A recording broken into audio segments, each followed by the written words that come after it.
Lo dijo en la primera hora. 8:17 en la mañana. Saludamos a Diana Tamaín, presidenta del Consejo Nacional Electoral. ¿Cómo le va, presidenta? Bienvenida, buen día. Muy buenos días, Fabricio. Mucho gusto verte a los tiempos de forma presencial y un saludo a quienes nos escuchan también. Gracias a Diana Tamaín por acompañarnos a los tiempos que tenemos la oportunidad de entrevistarle nuevamente de modo presencial. A ver, empecemos por la decisión de este fin de semana. 5 organizaciones políticas han sido eliminadas del registro electoral por una decisión del Pleno del Consejo Nacional Electoral. ¿Cuáles fueron los argumentos, las consideraciones para esta decisión, presidenta? Bueno, son las condiciones que se dan en las organizaciones políticas que no sacan el número de votos mínimo, esto es el 4% del padrón electoral y además puede ser que no tengan el número de autoridades electas que deben tener en 2 elecciones consecutivas para poder mantener su personería jurídica.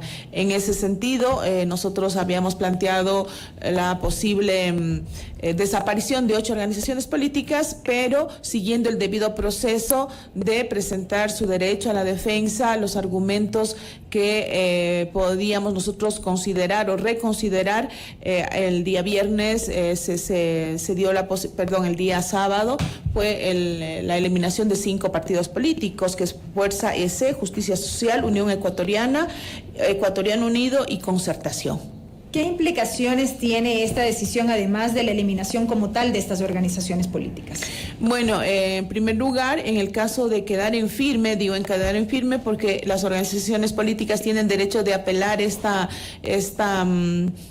resolución ante el Tribunal Contencioso Electoral hasta llegar hasta última instancia, que es lo que corresponde. En el caso de que se ratifique, esto significa que ya desaparece jurídicamente esa organización, pero también significa la liberación de todos sus adherentes que se registran como tales dentro de la base de datos del Consejo Nacional Electoral. Usted nos decía que podría quedar en firme. ¿Eso significa que todavía hay recursos jurídicos que pueden presentar? Por supuesto, pueden impugnar nuestra resolución ante el Consejo Nacional Electoral o directamente ir al Tribunal Contencioso Electoral, que es apelar nuestra resolución.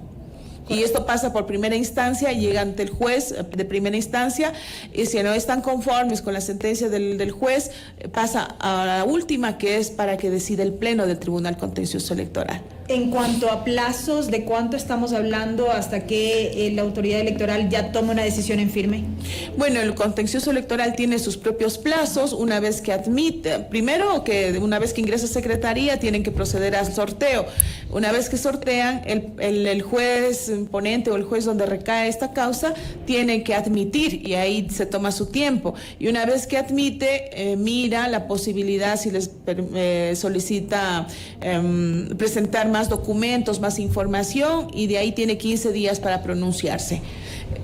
Se pronuncia el juez y una vez que la organización política considera que no está de acuerdo, puede nuevamente apelar para que lo trate el Pleno. Entonces, sí es largo el proceso, por lo menos unos 60 días, más o menos. O sea, no quiero dar fechas porque depende de los tiempos en que resuelvan admitir los casos en el contencioso electoral. Ahora, para tomar esta decisión, ¿se analizaron los resultados de esas organizaciones políticas de las 2 últimas elecciones? Me refiero a 2019 y a 2021. Correcto. ¿O es 2017-2021? Porque creo que en algún momento también había esta discusión, que digamos, hay algunos dirigentes políticos que consideran que una cosa es de elección legislativa y otra cosa es de elección de autoridades seccionales. Dice elecciones generales distintas. Es más, en la reforma del Código de la Democracia se aclara esa situación que podría haber alguna ambigüedad, y en la última reforma se aclara más todavía, dice 2 elecciones consecutivas y distintas. Entonces hablamos de 2019-2021. Exactamente. ¿Son las únicas organizaciones sobre las cuales se va a tomar esta decisión o habría otras que también podrían ser materia de análisis? Son las únicas que están en este momento, sí. Así es. Correcto. Presidenta Diana Tamaín, esto ocurre... Pero solamente hay que tomar en cuenta que las organizaciones políticas que ya pasaron las elecciones 2021, hay muchísimas que están, digamos, no hay esta figura, pero lo hemos... Lo de la tarjeta amarilla. Lo de la tarjeta amarilla. Claro, eso no dice la ley, pero uno le interpreta así. Una advertencia de que no sacaron ni los votos ni las autoridades. Eso ya saben, y a veces dicen, el CNE no me dijo nada, yo no sabía. No, el desconocimiento no te evita la responsabilidad de cumplir con lo que te manda la ley. Entonces hay que estar atentos. Hay muchas organizaciones, no tengo aquí el número, muchas organizaciones políticas que en el 19 no sacaron ni el porcentaje mínimo de votación ni el número de autoridades que necesita en el 21. En el 21 este año. Así es. Ya, y digamos, con esa situación, si en 2023 en las seccionales tampoco completan, allí podrían perder su personería jurídica igualmente, ¿no? Correcto. Correcto. Lo otro que le quería preguntar, Presidenta, todo esto ocurre, estas decisiones, en un momento en el cual yo quisiera saber y que usted le informe a la ciudadanía a través de estos micrófonos, ¿qué pasa con la integración del Consejo Nacional Electoral? Porque entiendo que debe haber una renovación parcial del Consejo Nacional Electoral. ¿Cómo está ese proceso, Presidenta Diana Tamain? Sí, el 20 de noviembre cumplimos ya el medio periodo por el cual fuimos nombrados. Fuimos nombrados para 6 años, pero el 20 de noviembre cumplimos 3, en el que la ley determina que se debe hacer una renovación parcial y también se debe cambiar las autoridades que lo presiden, ¿no?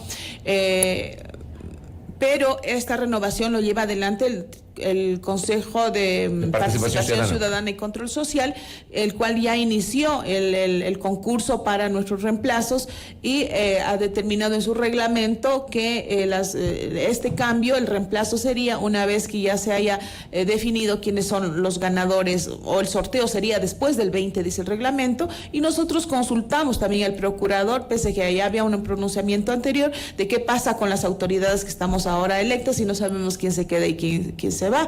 El pronunciamiento del procurador continúan en funciones hasta que vengan los reemplazos de forma definitiva, apegados a la ley, y asimismo las autoridades que presidimos la institución presidente y vicepresidente. Correcto, y todo esto se da, Presidenta, en un contexto en el que en la Asamblea Nacional se ha presentado una solicitud de juicio político en contra de los integrantes del Consejo Nacional Electoral. Una mirada o una lectura respecto de este proceso. Yo no me quiero pronunciar porque desconozco totalmente de qué se trata. He escuchado en medios de comunicación, he visto en redes sociales, pero para nosotros en absoluto significa algo oficial. No han recibido notificación oficial, ni mucho menos. Absolutamente nada. Para nosotros poder decir cuáles son los causales exactamente, para nosotros proceder a preparar nuestra defensa, por lo que mientras no se dé la oficialización y no tengamos los elementos, nosotros no nos pronunciaremos sobre aquello. Sobre el tema del sorteo, ¿se sortean entre los 5 o cómo procede ese sorteo una vez que el Consejo de Participación Ciudadana culmine el proceso de selección de los nuevos integrantes del CNE? ¿Entre los 5 es el sorteo? Sí, de los 5 principales se sortean, por sorteo se van 2, y de los suplentes también, de los 5 suplentes también se van 2. Se van 2. Ya, ahora, de los 5 principales hay una suplente que se principalizó, que era la alterna de Luis Verde Soto. ¿Ella también entra al sorteo? Por supuesto. Incluso si faltando 2 días al sorteo alguien renuncia y se principaliza, también entra al sorteo, porque se habla de los principales. En ese momento es principal, no dice que llegó a última hora, faltando minutos, nada. Es principal y entra al sorteo. Oiga, sí. ¿Y el sorteo cómo se lo va a hacer? Eso, va a ser una tómbola, unas bolitas calientes, como en la FIFA. No, yo creo que tiene que ser un sorteo, un proceso absolutamente transparente. Creo que a nadie le gustaría, si es que su interés es quedarse, que salir por alguna situación irregular. No creo. Yo creo que el Consejo de Participación Ciudadana lo va a hacer de forma transparente. Igual, si es que me quedo, que me quede en buena lid, en un proceso transparente, ¿no? Entonces, esperamos que eso sea así. Hay vedurías para este proceso de selección, entonces creo que se garantiza, se hace con notario público, etcétera. Entonces, esperaremos a qué es lo que pasa en ese momento. Y en este contexto, ¿qué balance hace como autoridad del Consejo Nacional Electoral respecto de la gestión desarrollada en estos meses? Sí, estos 3 años para nosotros como Consejo Nacional Electoral ha sido un desafío enorme. Y yo sé que es muy malo comparar con las administraciones anteriores, sin embargo, esta tuvo particularidades impensadas, imprevistas, la crisis de la sanitaria, la pandemia, que nos tocó hacer borra y va de nuevo toda la planificación a pocos meses ya de entrar al periodo electoral, ya estando en el periodo electoral, sin recursos económicos, con una polarización de política muy fuerte en la sociedad, con una bajísima credibilidad de la institución, con una reforma, bueno, en el proceso del 2021, con un código de la democracia reformado, que había que conocer las nuevas condiciones para el proceso electoral. Realmente no ha sido fácil para nosotros. Creo que todo se conjugó ahí para nosotros poder desarrollar nuestras capacidades, nuestra creatividad y esa capacidad, sobre todo de los funcionarios, adaptarse a estas circunstancias y apoyar a la organización del proceso electoral. Los resultados, más allá de los del día a día, yo sí puedo decir con mucha humildad, pero con mucha alegría también y orgullo, ¿por qué no decir? A nivel internacional, el Ecuador se ha vuelto un referente de organizar elecciones transparentes, eficientes, en medio de una pandemia, porque fuimos el segundo país en realizar elecciones, no pudimos suspender por las limitaciones constitucionales y todo el mundo nos miraba, sobre todo en América Latina, cómo se debía hacer elecciones experimentando en estas condiciones tan adversas, y nos han tomado como referente, y yo quiero aprovechar para destacar ese trabajo de los funcionarios, de los técnicos, ha sido un referente. La OEA ha invitado como técnicos, observadores, a funcionarios del Ecuador, del CNE de Ecuador. La Unión Interamericana de Organismos Electorales en este mismo momento ha requerido de funcionarios para que trabajen a apoyar a otros países a hacer estos cambios y esta adaptación para hacer elecciones. Nos sentimos muy orgullosos nosotros de aportar con estos conocimientos y esta experiencia para otros países. La eficiencia de los resultados también ha sido muy reconocido a nivel internacional, por lo cual como ecuatorianos debemos sentirnos orgullosos que cuando decidimos hacer bien las cosas y queremos hacer bien las cosas, están ahí a pesar de la adversidad. Presidenta, ¿era una leyenda urbana o no que usted iba a ser embajadora de Ecuador en Bolivia? Presidente Lazo, yo le pregunto a él, ¿era cierto o no? Porque lo que se dice en redes, hay mucha leyenda urbana y ojalá esa sí sea verdad. No sé. Es que algunos reyes y difusores de fake news publicaron eso, por eso la pregunto. No, siempre hay alguien que se le ocurre pensar eso, pero ya más allá de si fue verdad o si es mentira. Pero recibió una propuesta. No, a ver, yo lo que sí quiero decir es de que cualquier ecuatoriano, cualquier ciudadano que reciba una propuesta de ese nivel desde el Ejecutivo debe sentirse orgulloso. O sea, yo no quiero decir que no me gustaría, ni que eso no está bien y que cómo va a ser posible. No, al contrario, si eso se habló en algún momento, fue algún comentario a nivel del Ejecutivo, sería un honor para cualquier ciudadano tener la representación del país como embajador en otro país hermano. Pero sin embargo, no ahora... ¿Perdón? ¿Expresamente no se lo plantearon? No ha habido ninguna propuesta que digan, a ver, esto va a pasar si todavía estamos en funciones. Pero en todo caso, ya le digo, sería todo un honor representar al país en cualquier espacio que esté o en cualquier... Personalmente yo, cuando estoy en alguna función, he sido subsecretaria, he sido asambleísta, lo he hecho con mucho cariño, pero sobre todo con mucha responsabilidad. Presidenta Tamain, parece que falta bastante, pero en realidad la planificación electoral implica hacer las cosas con tiempo. Las elecciones del 2023 están a la vuelta de la esquina, aunque parece que falta bastantísimo. Ya, pero por ejemplo... de aquí a marzo del próximo año, hasta esa fecha, habría cómo presentar algún tipo de reforma o aprobar algún tipo de reforma a la ley de elecciones, al Código de Democracia. ¿Se ha pensado en eso o definitivamente las reglas del juego en 2023 serán las mismas que se aplicaron en 2021. Serán las mismas, definitivamente. Ustedes no van a presentar ningún pedido de reforma a la ley de elecciones. No, nosotros no vamos. No, se puede presentar. No sí, se puede. Claro, sí, sí. Para que Mi pregunta es si lo van a hacer. Pero no entraría en vigencia no hasta el 25, hasta el 2025, porque ya estamos a puertas de declararnos ya en periodo electoral, que sería en febrero del próximo año.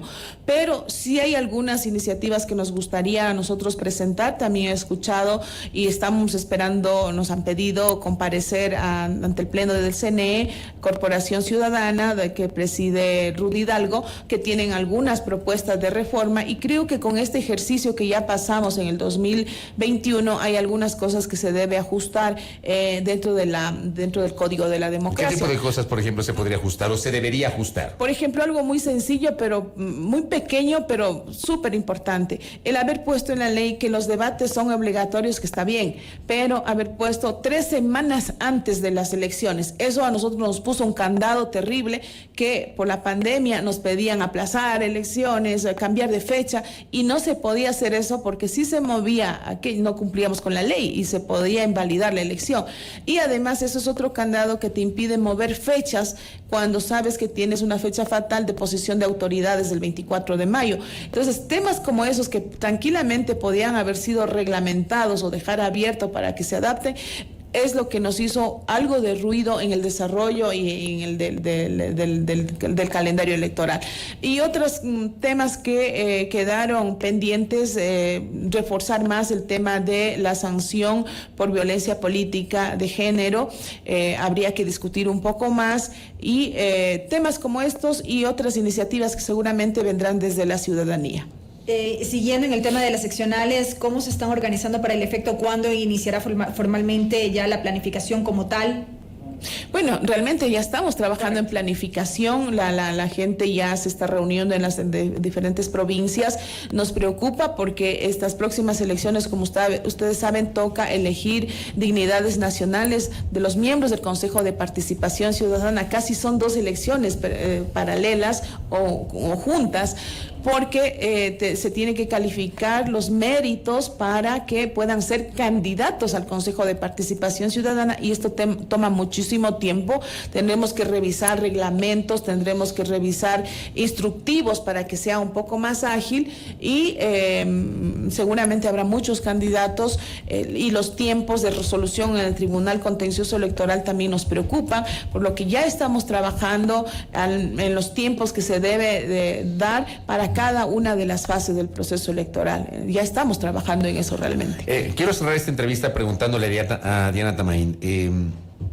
¿El CNE fue requerido con alguna información? ¿Usted fue requerida con alguna información por parte de la Asamblea Nacional y la Comisión de Garantías Constitucionales respecto de el tema Pandora Papers y la supuesta relación del presidente de la República con empresas o inversiones o bienes o recursos domiciliados en paraísos fiscales?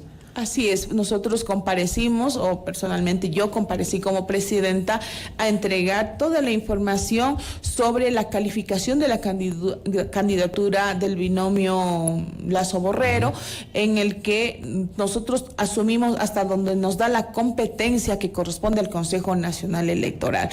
Todo eso se entregó a la comisión, y todo lo que nosotros tenemos que hacer. Eso es bueno porque nos dio la posibilidad de aclarar hasta dónde el Consejo Nacional Electoral tiene que hacer para la calificación de candidaturas. ¿Y hasta dónde tiene que hacer? O sea, el CNE, cuando calificó la candidatura del hoy presidente de la República, investigó, indagó, tiene certezas de que efectivamente el presidente Lazo, siendo candidato antes de la inscripción, se había desprendido de empresas o bienes domiciliados en paraísos fiscales?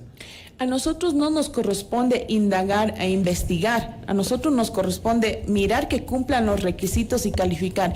Y los requisitos, la propia ley nos dice a nosotros, que resultó de la consulta popular, que el funcionario público o el candidato tiene que declarar bajo juramento de no tener bienes en paraísos fiscales, y que con ese es el requisito que debe cumplir para poder calificar.